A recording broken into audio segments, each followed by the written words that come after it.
Le gouvernement avait cru trouver l'argent des 35 heures dans les caisses de la sécurité sociale, mais mauvais calcul. Hier soir, le Conseil constitutionnel a mis son veto. Motif, l'argent a été pris sur les comptes de l'année 2000, déjà clos. Il refuse cette astuce comptable, pas question de toucher au trésor de la Sécu, la droite jubile. Les 35 heures, j'avais cru comprendre que c'était le chef-d'œuvre du bilan Jospin.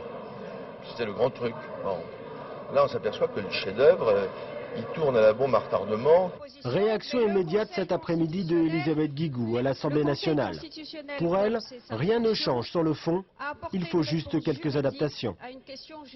Il nous faudra, dans les jours qui viennent, trouver des solutions techniques à certaines des annulations prononcées par le Conseil constitutionnel. Ce travail est en cours, il devrait être achevé rapidement.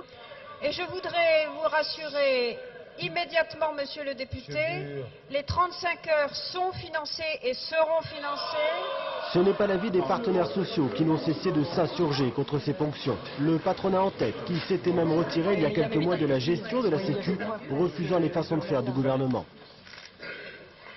Ça a été un bricolage, ce financement de la loi des 35 heures. Personne n'y comprend rien. La confusion est la plus totale en ce qui concerne les circuits financiers.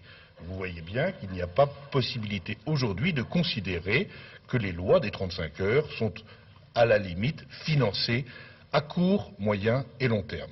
Il était anormal que des cotisations sociales, quel que soit l'objet, les raisons pour lesquelles il y avait un abondement des cotisations sociales, servent à financer un engagement qui était un engagement pris par le gouvernement lorsqu'il a été nommé sur son programme. Les 35 heures, ça faisait partie de sa politique, il fallait qu'il se la finance. La décision du Conseil constitutionnel va donc obliger le gouvernement à trouver les 16 milliards de francs ailleurs. Mais rien ne l'empêche de ponctionner la Sécu cette année. Les comptes ne sont pas clos, ils sont même excédentaires.